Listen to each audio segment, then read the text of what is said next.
Donald Trump is running to be an American tyrant. He does not understand this country, its history, or what it means to be deeply American. And that's why November 5th, I'm casting my vote for Kamala Harris and Tim Walz. I urge all of you who believe in the American way to join me. Thank you. This is Land of Hope and Dreams.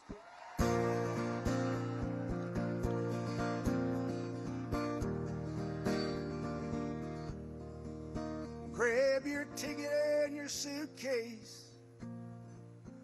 Ce que vous voyez là, bien, ça se passe ce soir en Géorgie, grand rassemblement en faveur de Kamala Harris, avec l'appui et les chansons de Bruce Springsteen aussi, pour donner son soutien.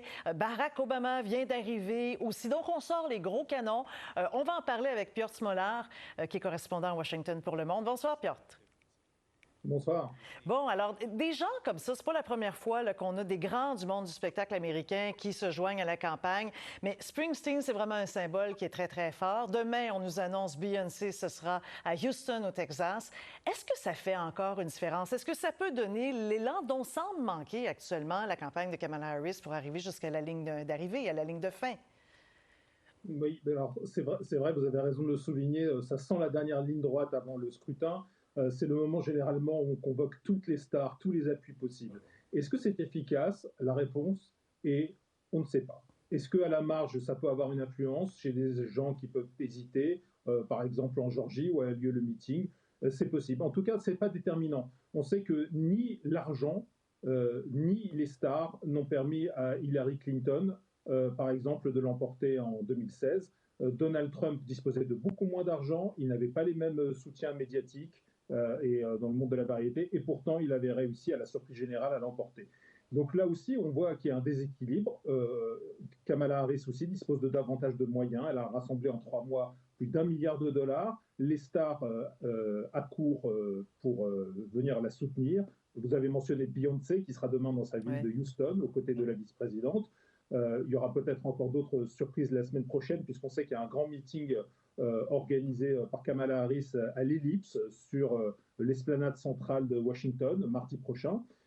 Du côté de Donald Trump, il n'y a pas vraiment les mêmes calibres. Il y a Kid Rock, le rappeur blanc, il y avait eu Hulk Hogan, la vedette absolue du catch américain, qui s'était présenté lors de la convention républicaine à Milwaukee. Mais en dehors de ça, c'est avant tout un one-man show, le Trumpisme. Ça l'a toujours été, ça le reste. Et malgré ça, il est au coude à coude avec Kamala Harris dans les sondages. Oui, là, on voit M. Obama, sans direct les images qu'on voit de Géorgie actuellement, là, qui a pris la parole. Pas le premier discours, d'ailleurs, qu'il fait cette semaine. Toujours un grand orateur, mais encore là, on se demande, est-ce qu'il parle seulement aux convaincus, là? Oui, alors j'ai assisté à son entrée en campagne, si je puis dire, il y a 10 jours à Pittsburgh. C'était très intéressant.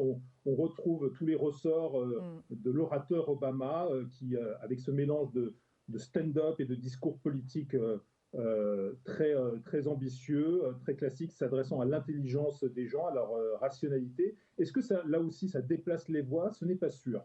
Mais ce qui est très important pour Kamala Harris, c'est vraiment de recréer les conditions d'une vaste mobilisation, à la fois à gauche, on va dire dans la base démocrate classique, mais aussi de réussir à retourner, à attirer vers elle certains conservateurs modérés ou les indépendants, les gens qui ne s'intéressent à la politique que rarement, qui considèrent que la politique, ce n'est pas pour eux, ça ne les concerne pas au quotidien, et qui se branchent en quelque sorte sur la campagne très tardivement, en se pinçant un peu le nez, en regardant des deux côtés, en n'étant pas vraiment convaincus par les deux candidats. Et c'est à elle que s'adressent aussi des gens comme Barack, à ces gens-là, à ces électeurs-là que s'adressent à la fois les vedettes, comme Bruce Springsteen, ou les figures stars de la politique comme Barack Obama. Oui, et il y a parfois des affirmations chocs, comme celle qu'on a entendue cette semaine. L'ancien chef de cabinet de M. Trump, le général Kelly, là, qui en a rajouté, qui a décrit Trump comme un fasciste, qui a dit des choses vraiment extrêmement inquiétantes. Et Mme Harris, hier, sur CNN, alors qu'elle était devant un town hall, a confirmé que c'est elle aussi sa perception. Elle le traite de fasciste, finalement. On va écouter comment elle a dit ça.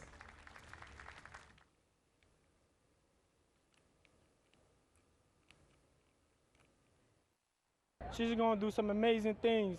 We're just going to have to wait and see. Definitely excited and nervous, but You know, just can't listen to the polls and stuff right now as long as we're getting and mobilizing everybody to get out, vote. Some days I think we've got this, and other days, like last night, we saw a stadium of 30,000 people full in Duluth, the city of Duluth in Georgia.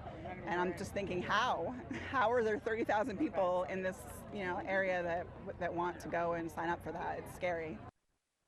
Let me ask you tonight, do you think Donald Trump is a fascist? Yes, I do. Yes, I do. And I also believe that the people who know him best on this subject should be trusted. Done those executive orders in 2022, 2023. I think we did the right thing.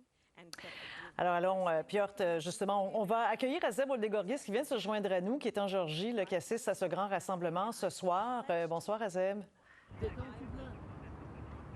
Bonsoir, Azeb. Bonsoir, Julie. Bon, alors, je vais continuer avec Piotr juste un petit moment sur la question du général Kelly avec son affirmation, ce que dit Mme Harris hier. Ça, Piotr, est-ce que ça compte pour les gens? Parce que c'est une carte que joue beaucoup Mme Harris. Là, depuis quelque temps, elle insiste là-dessus. Le danger que représente M. Trump pour la démocratie américaine. Est-ce que les indécis sont sensibles à ce genre d'argument? Alors, pas forcément. Alors, les indécis, éventuellement, certains peuvent l'être, les conservateurs classiques. Et ce qui est très intéressant, c'est l'évolution qu'on a observée chez Kamala Harris au cours de cette campagne. Lors de son entrée en campagne et au moment de la convention et dans les premiers temps, elle a cherché avant tout à rétrécir Donald Trump, à le ridiculiser par moments, à dire que c'était une figure pas sérieuse de la politique. Or, plus on approche de l'élection et plus il y a une redramatisation des enjeux. Plus, à nouveau, Kamala Harris essaie de peindre son adversaire républicain comme une menace existentielle pour la démocratie et pour l'état de droit. On rappelle en permanence maintenant le 6 janvier. D'ailleurs, son meeting spectaculaire de la semaine prochaine aura lieu à l'Ellipse, l'endroit même où Donald Trump s'était adressé à ses partisans le jour du 6 janvier. Donc vous voyez, on joue beaucoup sur cette symbolique-là, et cette façon très tranchée qu'a eu Kamala Harris hier sur CNN de dire oui, je le considère comme un fasciste. C'est aussi une marque de cette dramatisation. Oui. On va retrouver Azeb maintenant. Azeb, vous nous entendez bien parce qu'on avait vraiment beaucoup de mal à vous rejoindre, tellement il y a des gens et les signaux cellulaires sont prisés là, ce soir. Parlez-nous un petit peu de comment ça se passe. Hein? On en discutait avec Piotr au début de la chronique. Exactement. Oui, alors c'est ça, on a sorti les gros canons. M. Springsteen, Barack Obama est encore là ce soir. Est-ce que les électeurs de Mme Harris croient encore qu'elle peut gagner? Ben écoutez, oui, ceux qui croient fermement qu'elle devrait être présidente, oui, ils croient qu'elle peut gagner. Il y a Spike Lee également qui a parlé, qui a dit que c'est une question de vie ou de mort. Et puis il y a le sénateur de Georgie, Raphaël Warnock, qui a dit qu'en fait, cette élection, c'est pas de savoir qui est Donald Trump, mais qui sommes-nous, les Américains. C'est plus révélateur sur ce qu'est le peuple américain, si jamais ils élisent, si vous voulez, Donald Trump. Et vous posiez la question à mon collègue Piotr. En fait, Kamala Harris, ces dernières semaines, elle essaie de convaincre les indécis qu'en fait, une présidence sous Donald Trump, voilà, elle a dit que c'était un fasciste. Elle cite en fait les personnes qui ont travaillé étroitement avec Donald Trump, mais les indécis veulent savoir ce qu'elle propose. Et ils ne se sentent pas, j'ai parlé à quelques électeurs, ils ne se sentent pas vraiment inspirés, si vous voulez, par Kamala Harris. Il n'y a pas encore d'engouement. Et je discutais justement avec une femme qui veut faire sortir le vote des démocrates. Et elle me disait, écoutez, les Américains, ce qu'ils lui disent, c'est qu'en fait, ils disent que l'économie ne va pas très bien, qu'il y a deux guerres, il y a l'Ukraine, il y a Gaza, également il y a la question de la frontière. Et puis sur l'économie, elle dit, écoutez, l'économie va beaucoup mieux, l'inflation, ça a baissé, mais on dirait que ces électeurs-là, ils sont vraiment concentrés sur les 2 premières années de l'administration Biden et non sur ce qui se passe actuellement. Même chose pour la frontière. Joe Biden a signé un décret présidentiel. Quiconque rentre aux États-Unis illégalement est renvoyé. Mais ça ne résonne pas. Et Donald Trump martèle toujours la même chose depuis le début.